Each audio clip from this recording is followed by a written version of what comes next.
আটকাবো, আবার সেই যুদ্ধাপরাধীদের বিচার হবে, ওইবার যতটুকু ছাড় দিয়েছে এবার একটু ছাড় দেব না, চামড়া খুলে একেবারে কুচি কুচি করে কই মাছের মতো যাকে বলা হয় কেটে তারপর ওর মধ্যে লবণ দিয়ে মরিচ দিয়ে ঢুকিয়ে এরপরে আবার সেই লবণ মরিচ যেন ধুইতে না পারে চামড়া সেলাই করে দেব। মানে দিস সর্ট অফ অ্যাগ্রেসিভ ল্যাঙ্গুয়েজে আমরা শেখ হাসিনাকে সবসময় দেখতে অভ্যস্ত। কিন্তু সেই শেখ হাসিনা এই সাক্ষাৎকারে প্রথমবারের মতো বিনয়ী হয়েছেন এবং তিনি রাষ্ট্রনায়কোচিত মনোভাব নিয়ে যেভাবে তার শাসন আমলের সকল দায় দায়িত্ব স্বীকার করেছেন যে হ্যাঁ, ওই সময় যত ভালো কাজ হয়েছে, যত মন্দ কাজ হয়েছে, সেটা কিভাবে হয়েছে সেটা পরের বিষয়। ফার্স্ট থিং হলো, যেহেতু আমি রাষ্ট্রপ্রধান, সরকার প্রধান ছিলাম, কাজে দায় দায়িত্ব তো আমারই। এবং আমি ওই সময়টাতে যে সকল ঘটনা ঘটেছে, যত প্রাণ ঝরেছে, যত মানুষ নিহত হয়েছে, প্রথমত সবার ব্যাপারে আমি দুঃখ প্রকাশ করছি, সহমর্মিতা প্রকাশ করছি এবং প্রতিটি প্রাণের জন্য আমি আফসোস করছি। মানে এই একটা কথা যেটা শেখ হাসিনার কাছ থেকে আশাই করা যায় না।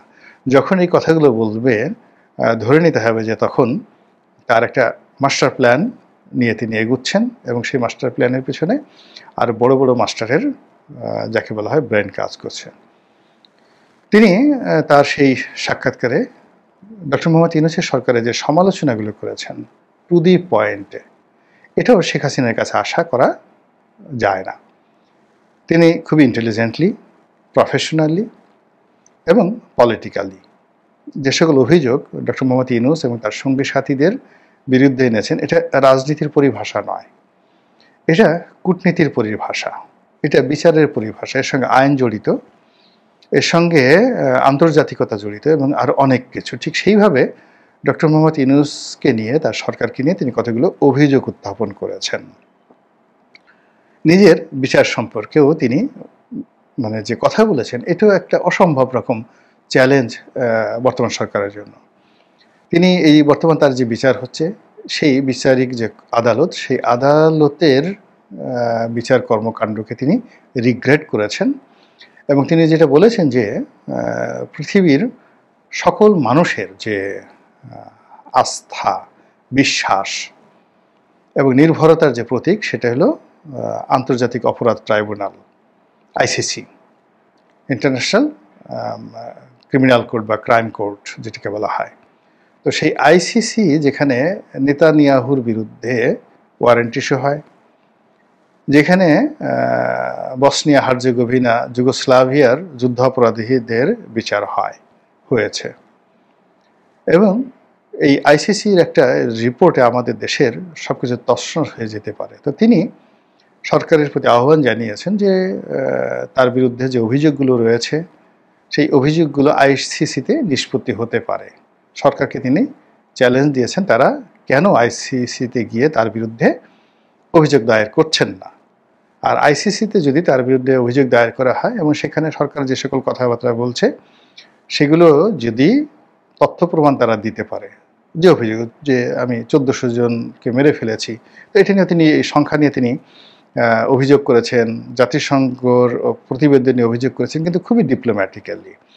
তো তিনি বলার চেষ্টা করেছেন যে বাংলাদেশের কোর্টে যে সকল বিষয় নিয়ে আলোচনা হচ্ছে, যে সকল অভিযোগ দায়ের করা হচ্ছে, তো সেগুলো নিয়ে যদি আমার শাস্তি হয়, তিনি সেটা বলেননি, মানে আমি এটার ভাব সম্প্রসারণ করছি, সেগুলো নিয়ে যদি আমার শাস্তি হয় বা আমাকে সেগুলোর ভিত্তিতে যদি আমাকে প্রত্যাবর্তন করতে বলা হয়, আমিও যাব না আর ভারত আমাকে পাঠাবে না।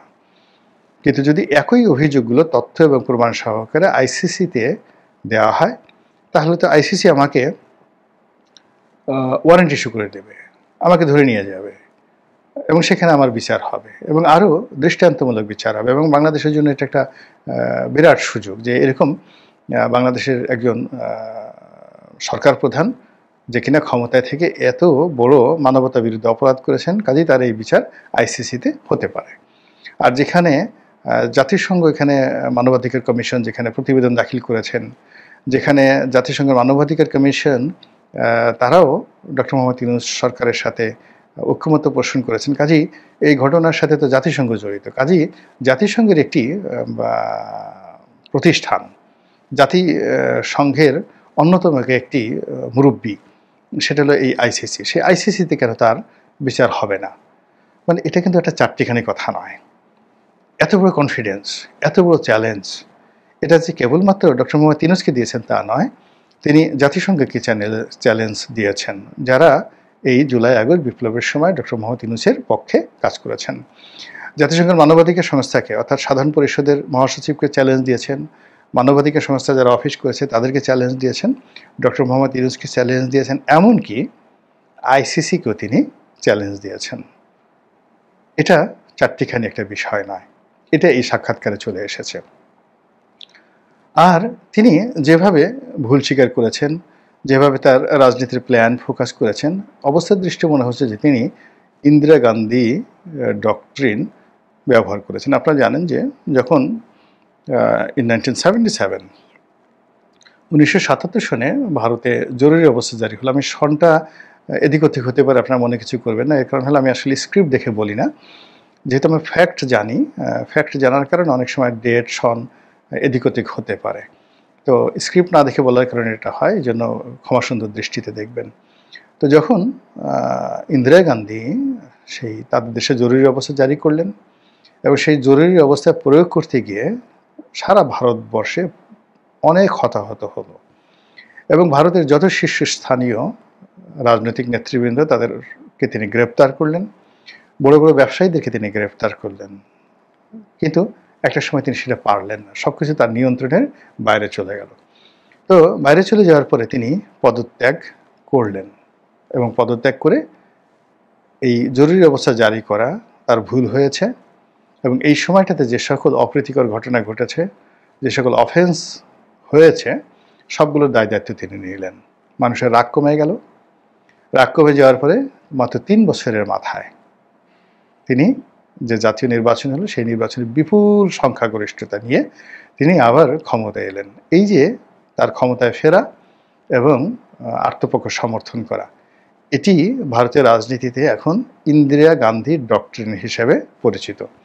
তো সেই দিক থেকে শেখ হাসিনার এই যে হঠাৎ পরিবর্তন, ইন্ডিয়ান এক্সপ্রেসে তার সাক্ষাৎকার, এবং এই সাক্ষাৎকারের মধ্যে তিনি যে সাবমিশন দিয়েছেন, যে ফোকাস দিয়েছেন, যে মিশন দেখাচ্ছেন, যে ভিশন দেখাচ্ছেন, যে লিবারেলিজম দেখাচ্ছেন, এটি তার কাছ থেকে বা আওয়ামী লীগের কাছ থেকে সেই 1981 সন থেকে আজ অবধি কেউ আশা করেনি।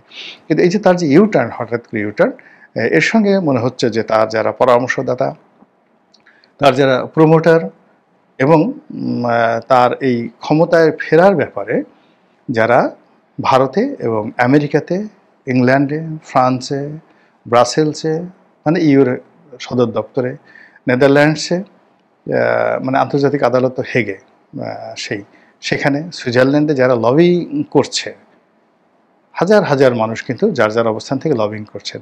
তো তাদের একটা কম্প্যাক্ট গ্রুপ যে কাজ করছে, এবং সেই কাজের ভিত্তিতে শেখ হাসিনার নিকট যে পরামর্শগুলো তারা উপস্থাপন করেছেন, এবং সেইভাবেই তিনি নিজেকে প্রস্তুত করে এই রকম একটা সাক্ষাৎকার দিয়েছেন বলেই যারা রাজনৈতিক বিশ্লেষক তারা বলার চেষ্টা করছেন। এখন শেখ হাসিনা তো দিবারাত্র কাজ করে যাচ্ছেন, আওয়ামী লীগও দিবারাত্র কাজ করে যাচ্ছে, বিএনপিও করছে, জামাতও করছে, আর ডক্টর মোহাম্মদ ইউনূসও কাজ করে যাচ্ছেন। তো সেই কাজের যে সমীকরণগুলো, মানে আপনি তীর ছুড়লেন, 10টা তীর একই লক্ষ্য বস্তুর দিকে গেল। এখন তীরের ফলায় ধরুন একটা বিন্দু আছে, আর লক্ষ্যবস্তু সেখানে একটা বিন্দু আছে। তো একসাথে 20 জন তীরন্দাজ সেই লক্ষ্যবস্তুকে কেন্দ্র করে তীর ছুড়ল। এখন এখানে তো একসাথে সব তীর যদি একসাথে যায় তাহলে তো একটাও লাগবে না, বা একটা তীরের সঙ্গে যদি আরেকটা লেগে যায় তাহলে আগেই সেগুলো পড়ে যাবে। তো এক্ষেত্রে লক্ষ্যবস্তু স্পর্শ করার জন্য কি দরকার? প্রথমত টার্গেট, নিখুঁত টার্গেট, একেবারে ওই পিন পয়েন্টে গিয়ে আপনার তীরটি লাগবে। আর দ্বিতীয় যে জিনিসটি, সেটি হলো গতি, দুর্বার গতি, মানে যারা তীর ছুঁড়ছেন, যার তীর যত গতি পাবে সেই আগে গিয়ে সেখানে লক্ষ্যবস্তু ভেদ করতে পারবে। এখন আমাদের রাজনৈতিক দলগুলো সবাই চেষ্টা চালাচ্ছে, কিন্তু লক্ষ্যবস্তু কি, পিন পয়েন্ট কি? এটা কি মানুষের হৃদয়, মানুষের মন, নাকি ডক্টর মোহাম্মদ ইউনূসের মন, নাকি দিল্লি আমেরিকা ডোনাল্ড ট্রাম্পের মন? আমার কাছে মনে হচ্ছে যে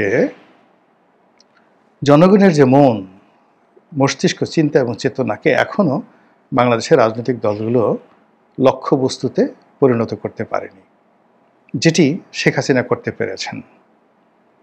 আবার বলছি যে ক্ষমতায় যাওয়ার জন্য জনগণকে রাজি করাতে হবে, খুশি করাতে হবে, তাদের মনে পরিবর্তন আনতে হবে, তাদের মনে শান্তি দিতে হবে। এই লক্ষ্যবস্তুটি শেখ হাসিনা যেভাবে এই ইন্ডিয়ান এক্সপ্রেসের সাক্ষাৎকারের মাধ্যমে স্থির করতে পেরেছেন, সেখানে জামাত